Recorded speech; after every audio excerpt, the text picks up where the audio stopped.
ನಮಸ್ತೆ ಫ್ರೆಂಡ್ಸ್, ಸವಿಪಾಕ ಶಾಲೆ ಚಾನೆಲ್ಗೆ ತಮಗೆಲ್ಲರಿಗೂ ಸ್ವಾಗತ. ನಾನಿವತ್ತು ಕೆಸುವಿನ ಎಲೆಯ ಚಟ್ನಿ ರೆಸಿಪಿನ ಮಾಡಿ ತೋರಿಸ್ತಾ ಇದ್ದೀನಿ. ಕೆಸುವಿನ ಎಲೆ ಚಟ್ನಿನ ಯಾವ ರೀತಿ ಮಾಡೋದಂತ ನೋಡ್ಕೊಂಬರೋಣ ಬನ್ನಿ. ನೋಡಿ, ಈ ಥರ ಕೆಸುವಿನ ಎಲೆನ ತೊಗೊಂಡಿದ್ದೀನಿ ನಾನು. ಇದನ್ನು ಹಿಂದ್ಗಡೆ ತೊಟ್ಟೆಲ್ಲ ತೊಗೊಂಡಿದ್ದೀನಿ ಮತ್ತು ಚೆನ್ನಾಗಿ ನೀಟಾಗಿ ತೊಳ್ಕೊಂಡು ಇಟ್ಕೊಂಡಿದ್ದೀನಿ. ಇದನ್ನು ಇವಾಗ ಕಟ್ ಮಾಡ್ಕೊಳ್ಬೇಕು ಚಿಕ್ಕ ಚಿಕ್ಕದಾಗಿ.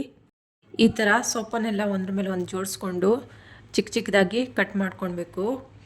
ಸೊಪ್ಪು ತಗೊಳ್ಳೋತ್ತಿಗೆ ಎಳೆ ಸೊಪ್ಪನ್ನ ತಗೊಳ್ಳಿ ಜಾಸ್ತಿ. ಈ ಕೆಸುವಿನ ಎಲೆ ನಾವು ತೆಗಿಯೋತ್ತಿಗೆ ಎಳೆ ಚಿಗುರು ಎಲೆಗಳನ್ನೆಲ್ಲ ತಗೊಂಡು ಚಟ್ನಿ ಮಾಡ್ಕೊಳ್ಬೇಕು. ಆವಾಗ ಬಾಯಿ ಕಟ್ತಾ ಇರೋದಿಲ್ಲ. ಬಲ್ತಿದ ಎಲೆ ಆದರೆ ಬಾಯಿ ಕಟ್ತಾ ಇರುತ್ತೆ. ಈ ಕೆಸುವಿನ ಎಲೆ ಮಳೆಗಾಲದಲ್ಲೇ ಜಾಸ್ತಿ ಸಿಗುತ್ತೆ. ಈ ಮಳೆಗಾಲದಲ್ಲಿ ಸಿಗುವಂಥ ಕೆಸುವಿನ ಎಲೆನ ಚಟ್ನಿನ ಒಂದ್ಸತಿ ಮಾಡಿ ನೋಡಿ. ತುಂಬಾ ಟೇಸ್ಟಿಯಾಗಿ ರುಚಿಯಾಗಿರುತ್ತೆ ಅನ್ನಕ್ಕೆಲ್ಲ. ಈಗ ಗ್ಯಾಸ್ ಮೇಲೆ ಒಂದು ಬಾಣಲೆನ ಇಟ್ಕೊಂಡಿದ್ದೀನಿ. ಅದಕ್ಕೊಂದು ಸ್ವಲ್ಪ ನೀರು ಹಾಕ್ಕೊಂಡಿದ್ದೀನಿ. ಕಟ್ ಮಾಡಿರುವಂಥ ಕೆಸುವಿನ ಎಲೆನೆಲ್ಲ ಹಾಕ್ಕೊಳ್ತಾ ಇದ್ದೀನಿ ತೊಳ್ಕೊಂಡು. ಅದಕ್ಕೆ ಒಂದು 4 ಬ್ಯಾಡಗಿ ಮೆಣಸಿನ್ಕಾಯಿ ಹಾಕ್ಕೊಂಡಿದ್ದೀನಿ. ಹಸಿಮೆಣ್ಸಿನ್ಕಾಯಿ ಬೇಕಿದ್ದರೂ ಹಾಕ್ಕೊಳ್ಬೋದು.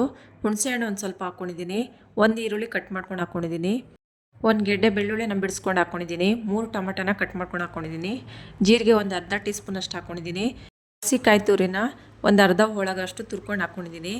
ಇದಿಷ್ಟು ಒಂದು ಪ್ಲೇಟ್ನ ಮುಚ್ಚಿ 5ರಿಂದ 10 ನಿಮಿಷ ಚೆನ್ನಾಗಿ ಬೇಯಿಸ್ಕೊಳ್ಬೇಕು. ನೋಡಿ, ಇವಾಗ 10 ನಿಮಿಷ ಆಗಿದೆ. ಪ್ಲೇಟ್ನ ಓಪನ್ ಮಾಡಿ ನೋಡ್ತಾ ಇದ್ದೀನಿ, ಬೆಂದಿದೆ ಇದು. ಇವಾಗ 10 ನಿಮಿಷ ತಣಿಯೋಕ್ಕೆ ಬಿಟ್ಬಿಟ್ಟು ತಣ್ಣಗಾದ್ರ ಮೇಲೆ ಮಿಕ್ಸಿ ಜಾರ್ಗೆ ಹಾಕ್ಕೊಳ್ತಾ ಇದ್ದೀನಿ. ಇದಕ್ಕೆ ಉಪ್ಪು ಮತ್ತು 1/4 ಟೀ ಸ್ಪೂನಷ್ಟು ಅರಿಶಿನ ಪುಡಿ ಹಾಕ್ಕೊಂಡು ನುಣ್ಣಗೆ ರುಬ್ಕೊಳ್ಬೇಕು ಇದನ್ನು.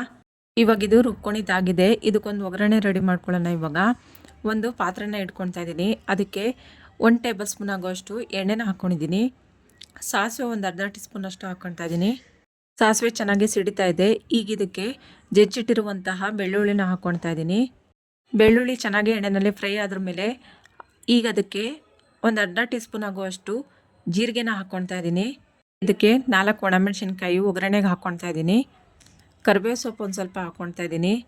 ಈಗ ಒಗ್ಗರಣೆ ರೆಡಿಯಾಗಿದೆ. ಇದಕ್ಕೆ ಇವಾಗ ನಾವು ರುಬ್ಕೊಂಡಿದ್ವಲ್ಲ ಕೆಸುವಿನ ಎಲೆ ಚಟ್ನಿನ, ಅದನ್ನು ಹಾಕ್ಕೊಳ್ತಾ ಇದ್ದೀನಿ. ಇದಕ್ಕೆ ಇವಾಗ ಮಿಕ್ಸಿ ಜಾರ್ ತೊಳೆದಿರೋಂಥ ನೀರನ್ನ ಒಂದು ಸ್ವಲ್ಪ ಹಾಕ್ಕೊಳ್ತಾ ಇದ್ದೀನಿ. ಇದು ದಪ್ಪನೇ ಇರಬೇಕು, ಚಟ್ನಿ ಥರ. ಜಾಸ್ತಿ ನೀರು ಥರ ಮಾಡಿ ಸಾರು ಮಾಡ್ಕೊಳಕ್ಕೆ ಹೋಗಬೇಡಿ. ನೋಡಿ, ಇವಾಗ ಮಿಕ್ಸಿ ಜಾರ್ ತೊಳೆದಿದ್ದ ನೀರು ಮಾತ್ರನೇ ಹಾಕ್ಕೊಳ್ತಾ ಇದ್ದೀನಿ ನಾನು. ಈಗ ಒಂದು ಸತಿ ಎಲ್ಲವನ್ನೂ ಮಿಕ್ಸ್ ಮಾಡ್ಕೊಳ್ಬೇಕು.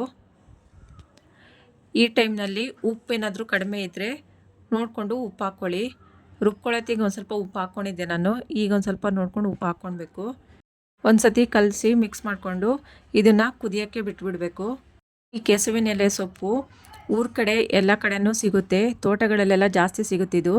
ಸಿಕ್ಕಿದಾಗ ಈ ಥರ ಕೆಸುವಿನ ಎಲೆ ಚಟ್ನಿನ ಒಂದು ಸತಿ ನೀವು ಟ್ರೈ ಮಾಡಿ ನೋಡಿ. ಮತ್ತು ಈ ಕೆಸುವಿನ ಎಲೆ ಚಟ್ನಿಗೆ ಹುಳಿ ಒಂದು ಸ್ವಲ್ಪ ಜಾಸ್ತಿನೇ ಹಾಕ್ಕೊಳ್ಬೇಕು. ಈಗ ನೋಡಿ, ಚೆನ್ನಾಗಿ ಕುದಿ ಬಂದು ರೆಡಿಯಾಗಿದೆ ಇದು. ಈ ಕೆಸುವಿನ ಚಟ್ನಿ ಹಳತಾಗ್ತಾ ಇದ್ದಾಗಲೇ ತಿನ್ನೋದಕ್ಕೆ ತುಂಬಾ ಟೇಸ್ಟಿಯಾಗಿರುತ್ತೆ. ನೋಡಿದ್ರಲ್ವ ಫ್ರೆಂಡ್ಸ್, ಕೆಸುವಿನ ಎಲೆ ಚಟ್ನಿನ ಯಾವ ರೀತಿ ಮಾಡ್ಕೊಳ್ಳೋದು ಅಂತ ತಿಳ್ಕೊಂಡು ಇಷ್ಟ ಆದರೆ ಲೈಕ್ ಮಾಡಿ, ಶೇರ್ ಮಾಡಿ, ಸಬ್ಸ್ಕ್ರೈಬ್ ಮಾಡಿ friends. Thank you for watching.